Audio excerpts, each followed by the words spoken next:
नमस्कार, मैं हूं महक शर्मा और इस वक्त आप ये लाइव तस्वीरें देख रहे हैं हरियाणा के करनाल से, जहां पर आपको आज से लगभग 3-4 दिन पहले जो मेरे सहयोगी आकर्षण उपल उन्होंने एग्रो मॉल की आपको खबर दिखाई थी कि किस तरीके से करनाल में इस शानदार बिल्डिंग को साल 2014 में जो पूर्व मुख्यमंत्री हैं भूपेंद्र सिंह हुड्डा, उनकी सरकार में इस एग्रो मॉल की शुरुआत की थी, उद्घाटन हुआ था। लेकिन 7 साल बाद बीजेपी सरकार में यानी कि अब हरियाणा सरकार 137 करोड़ में इस एग्रो मॉल को बेचने की तैयारी में। और आज आप देख सकते हैं कि विरोध पूर्वक आज तमाम जो किसान हैं वो यहाँ पर यानी कि करनाल में पहुंचे हुए हैं। रतनपाल मान है हमारे साथ, जो कि भारतीय किसान यूनियन से ही प्रदेश अध्यक्ष हैं।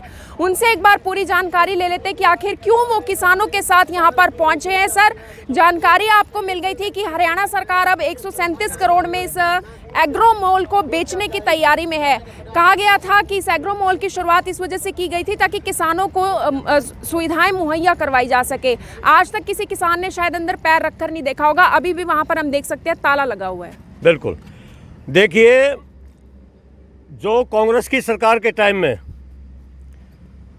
इस मॉल को, एग्रो मॉल को बनाया गया था और उस टाइम यहाँ किसानों को बुला करके हमसे तालियां बजवाई गई थी कि इस कॉम्प्लेक्स के अंदर, इस मॉल के अंदर किसानों को अपना फल फूल सब्जी और कृषि अंतर दवाइयाँ की सुविधाएं यहाँ दी जाएंगी। और ये 50 करोड़ की लागत में बनाया गया, 4 एकड़ ज़मीन में इसको बनाया गया है। हमें भी तब ये हुआ था कि आधुनिक मार्केट हमें मिलेगी, आधुनिक सिस्टम मिलेगा, तो हमें लगा था किसान को एक नई सुविधाएं यहाँ मिलेगी। लेकिन अब हमें ज्ञात हुआ है कि सरकार इसको प्राइवेट सेक्टर में या किसी को भी बेचने जा रही है। पता कैसे चला आपको? पता कई लोगों ने ये बताया कि 137 करोड़ इसके कागजात भी कुछ सरकार ने तैयार कर लिए हैं। तो सरकार ने इसे बेचने की बजाय इसको आबाद करना चाहिए, इसको आबाद करना चाहिए। सर पूछेंगे आपसे, ये बात है कि जो सरकार जो मंडियों को ख़त्म करने जा रही है, ये उसका भी एक नमूना है। ये भी एक बाजार है, मंडी है, और हम इसी को लेकर आंदोलन कर रहे हैं। सरकार किसानों की सुविधाओं को नहीं देना चाह रही। बनाया किसानों के लिए बनाया गया और हाँ, बस ये अब किसको जाएगा? मैं तो ये कहूँगा ये RSS के लोगों को जाएगा। अब इसके ऊपर जितना कर्ज है उसको सरकार माफ़ कर देगी और इसको 137 के आसपास जितने में इसको बेच देगी और फिर उसको 90% इसमें कर्जा दे देगी। 10-20 करोड़ में किसी न किसी को सरकार की, ये बहुत गहरी साजिश है। ये जनता के पैसे के साथ खिलवाड़, बिल्कुल खिलवाड़ होगा। ऐसा मैं आज पहले ही कह रहा हूँ, अगर ऐसा नहीं हो तो मैं अपनी बात का जिम्मेवार हूँ, अपने वचन का जिम्मेदार हूँ मैं। कीमत कितनी है इसकी? ये आज ये 500 करोड़ रुपए की है आज का इसके रेट देखो, लेकिन पर्सन इसकी कीमत का नहीं है। अगर मैं इस बात में आऊँ तो फिर लोग कहेंगे ठीक है, ज़्यादा में जा रही है। हम तो कहें इसको आबाद किया जाए, इसको चालू किया जाए, किसानों को उसी मुताबिक यह सुविधा दी जाए ताकि हम एक अच्छे स्थान पर बैठकर और नए बाजार से, नई दुनिया से हम भी जुड़ सके। सर, बनाने वाला कौन, बेचने वाला? भैया कांग्रेस के राज में बना था। बीजेपी सरकार तो यही कहकर सत्ता में आई थी कि हम देश नहीं बिकने देंगे। यहाँ तो करनाल की सबसे बड़ी सरकारी बिल्डिंग। हाँ, फिर बात यह है, सौगंध मुझे इस मॉल की, इसे बिकने नहीं दूंगा। क्या करेंगे आप? आंदोलन करेंगे। आंदोलन हाँ, कोई बात नहीं, वो भी आंदोलन चल रहा है। और क्या कर सकते हैं? हम रोष जाहिर करेंगे, प्रदर्शन करेंगे, इसको बिकने नहीं देंगे। और आज हम डिप्टी कमिश्नर साहब को ज्ञापन देने जा रहे हैं, उसमें स्पष्ट कर दिया हमने, जिलाधीश के नाते उनसे मांग करी है कि सरकार का जो ये किसान विरोधी जो आदेश है इसको रोक लगाई जाए, स्टे करी जाए। उनको पावर है जिलाधीश होने के नाते, और जो सरकार की ये प्रक्रिया है इसको रद्द किया जाए। आज ये मांग लेकर के जा रहे हैं। क्या नीलामी से पहले किसान यहाँ पर इकट्ठा होंगे, यहाँ पर बिल्कुल होंगे। अगर मेरी चीज, और सबसे बड़ी बात ये है, मैं आपको बताना चाहता हूँ, ये किसानों के पैसे से बना हुआ है, ये सरकार के पैसे से नहीं बना। अगर ये किसी को वहम हो कि सरकार के पैसे से बढ़ा। ये किसान के एक एक पसीने की बूंद बूंद की कीमत से इस पे पैसे लगे हैं, जो हमारी फसलों में जो ऐसी बढ़िया ऐसी शानदार हाईटेक बिल्डिंग पूरे हरियाणा में ना तो किसी ने देखी है आज तक, लेकिन इसको तो किसी ने इस्तेमाल नहीं किया है। ले रोहतक में और भी कई जिलों में है और सभी को बेचने का प्रयास है। सभी जगह हम सरकार की मंशा क्या है? सरकार की मंशा वैसी है किसानों को सुविधा नहीं मिले, किसानों को बर्बाद करने में तुल रही, और क्या है।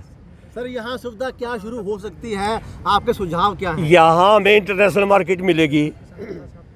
सर क्या होगा? या एक सत्र होगा भाई, वो यहाँ आधुनिक साधन होंगे जो हम इंटरनेशनल बाजार को देखेंगे, और यहाँ जो कृषि यंत्र का, दवाई मिलने का एक ऐसा स्थल बनेगा जो बाजार में जो चोरी होती है किसान के साथ, घटिया माल बेचे जाते हैं, लेकिन इस मॉल के अंदर सरकारी सत्र पर सबको अच्छी दवाइयाँ मिलेंगी, अच्छा बीज मिलेगा, सरकार की जिम्मेदारी होगी, तो इन्हीं सारी सुविधाओं को लेकर किसान को बाजार में दर दर ना भटकना पड़े, इसलिए इस मॉल को, एग्रो मॉल को तैयार किया गया था। रोकने के लिए आप क्या कुछ करेंगे? संयुक्त किसान मोर्चा से आपकी कोई बातचीत हुई? हाँ बिल्कुल, हम किसान मोर्चा के सदस्य हैं और 28 तारीख को पानीपत में प्रदेश, ये भी तो एक तरीके से मंडी बेचने की शुरुआत ही हो रही है। मैं कह चुका हूँ जब ये हमारे पैसे के कमाई से ये बढ़े हुए हैं, तो पहले तो सरकार से मैं पूछता हूँ बेचने वाली कौन है? किसान की मजदूरी को, किसान के पसीनों को बेचने जा रही है क्या सरकार?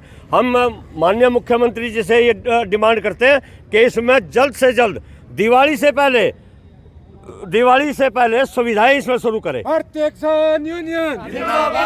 जो किसान हैं वो किस तरीके से एग्रो मॉल के बाहर आकर खड़े हो चुके हैं, क्योंकि ये 4 एकड़ की जमीन पर बना हुआ, जो लागत की बात की जाए लगभग 50 करोड़ की लागत इस एग्रो मॉल को बनाने में आई थी, और अब जो एक रिजर्व प्राइस कर दिया है वो 137 करोड़ है, यानी कि 137 करोड़ में इस एग्रो मॉल की नीलामी हो सकती है। और यहाँ पर आप देख सकते हैं तमाम किसान पहुँच चुके हैं कि हम इस एग्रो मॉल को किसी भी कीमत पर बिकने नहीं देंगे। तो आप देख सकते हैं हमारे साथ आरटीआई एक्टिविस्ट हैं राजेश शर्मा, जिन्होंने इस मुद्दे को उठाया था, जिन्होंने कहा था कि 137 करोड़ में जो ये नीलामी होने वाली है तो बहुत ही कम रखा हुआ है हरियाणा सरकार ने एक रिजर्व प्राइस, लेकिन कम से कम 400-500 करोड़ में तो ये बिकना ही चाहिए। सर क्या लगता है, आज किसान भी पहुंच गए हैं भारी मात्रा में, और अब तो और भी कह रहे हैं कि हम यहीं पर खड़े होकर आंदोलन करेंगे? डेफिनेटली IBN 24 के सभी फॉलोअर्स को, सभी दर्शकों को मैं नमस्कार करूंगा। और ये बड़ा ही गंभीर मुद्दा है, जो ये 137 करोड़ रुपए में जो रिजर्व प्राइस इसका रखा हुआ है, बोली कहीं तक भी जा सकती है, लेकिन सरकार इसका आकलन ईमानदारी से करे। 4 एकड़ यहाँ पे प्राइम लैंड है GT रोड के ऊपर, और पार्किंग है, बेसमेंट में भी पार्किंग की पूरी सुविधा है। हाईटेक ये भवन बना हुआ है जिसमें एस्केलेटर है, सेंट्रली AC ये भवन है, और हाईटेक इसके अंदर कैमराज लगे हुए हैं, और चारों तरफ अंदर तकरीबन 80 दुकानें और 40 ऑफिसेज इसके अंदर बने हुए हैं। वही करोड़ों रुपए का माल तो वही है। तो मैं फर्स्ट प्रायोरिटी तो सरकार की यही होनी चाहिए कि सरकार किसानों को अपलिफ्ट करने की बात करती है, तो उनके लिए यहाँ पे दवाइयों की, बीज की, एग्रीकल्चर इम्प्लीमेंट्स की, और यहाँ तक कि बहुत बढ़िया इसको नॉर्थ इंडिया का हब बनाया जा सकता है। यहाँ पे प्रदर्शनी किसानों से रिलेटेड लगे, जो अब इधर उधर कहीं टेंटों में लग रही है, कहीं कुछ लग रही है, तो इस भवन का इस तरीके से इस्तेमाल किया जा सकता है। दूसरी बात यह कि सरकार ने जो 137 करोड़ रुपए इसका रिजर्व प्राइस रखा है, इसका मूल्यांकन दोबारा से करें। ये तो तकरीबन 400-500 करोड़ रुपए का हिसाब किताब है। मतलब फर्स्ट प्रायोरिटी है कि किसानों को यहाँ पे आबाद किया जाए। सर बहुत सारे किसानों की ये भी शिकायत होती है कि बाहर अगर हम मार्केट की बात करें, हमें नकली सीड्स भी मिलते हैं जो हमें चाहिए होते हैं खेती के लिए। अगर यहाँ पर वो पूरा बाजार एक तरीके से बनाया जाता तो जो किसान हैं उनको अच्छे प्रोडक्ट भी मिलते हैं यहाँ पर अपने लिए। सरकारी देखरेख में जो भी चीज़ें यहाँ भी होंगी, एग्रीकल्चर इम्प्लीमेंट्स होंगी, दवाइयाँ होंगी, बीज होंगे, हम सरकार को फायदा होता है। बिल्कुल उसमें भी फायदा होता है, और ये सारी की सारी चीज़ें किसानों को बहुत बढ़िया दामों पर और अच्छी सुविधाओं के साथ उपलब्ध होती। मेरा यही मानना है कि किसानों को प्रायोरिटी पर रख के उनके लिए इसको आबाद किया जाए, इसको बेचा ना जाए। तो लगता है सर अब क्योंकि किसान यहाँ तक पहुँच गए हैं तो इसकी नीलामी हो पाएगी? देखिए अभी कुछ दिन पहले भी IBN 24 ने ये खबर चलाई थी, तो उसी का असर है कि किसान लोगों को ये पता लगा, तो उन्होंने इस चीज़ का विरोध किया है, और अभी शायद डीसी साहब को ज्ञापन देने भी जाएंगे। तो निसंदेह ये सब फर्स्ट प्रायोरिटी, पहला अधिकार तो किसानों का ही है इस बिल्डिंग के ऊपर।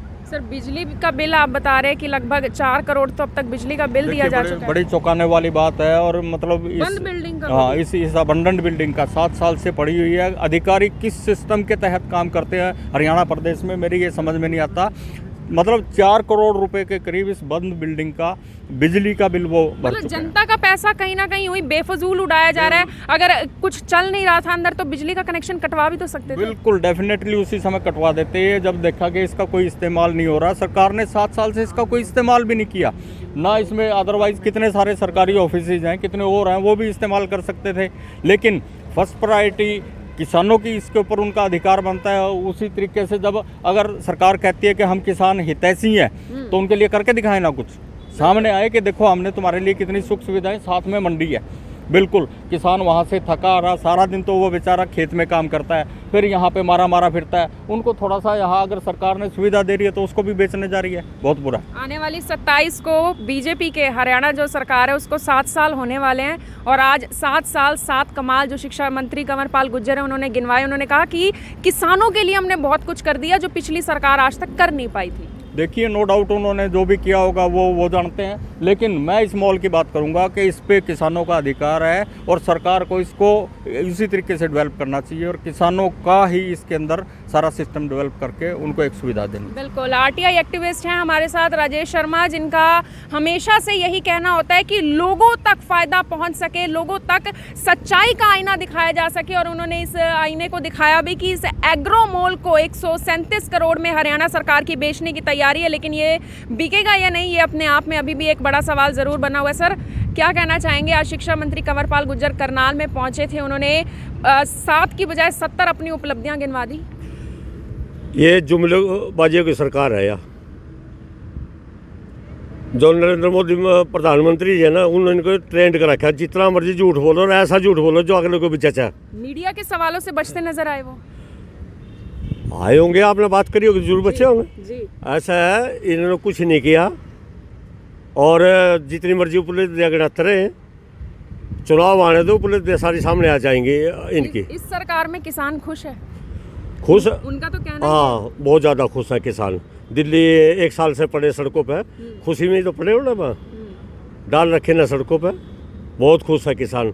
किसानों के कलेजे पे हाथ रख कर देखो, तब पता चलेगा किसान के दुख का तापमान कितना उसके शरीर के अंदर है। किसान खुश नहीं है। बिल्कुल। रतनपाल मान हैं और रतन मान जी हैं, जिनका कहना ये है कि किसानों के एक बार कलेजे पर हाथ रखकर देखिए और फिर शिक्षा मंत्री कंवरपाल गुर्जर ये बताएंगे कि क्या किसान इस सरकार में इन पिछले 7 सालों में खुश हैं भी या नहीं। आप सभी लोगों से मेरी यही अपील रहेगी कि जो भी लोग इस खबर को, इस वीडियो को देख रहे हैं इसे साथ के साथ जरूर शेयर करें। आप देख रहे हैं MN24, मैं हूँ महक शर्मा, हरियाणा के करनाल से आप सभी के साथ लाइव। धन्यवाद। अब यहाँ तक आ ही गए हैं तो हमारे चैनल को सब्सक्राइब जरूर करें और नीचे दिए गए बेल आइकन को जरूर दबाएं ताकि हर खबर सबसे पहले पहुंचे आप तक।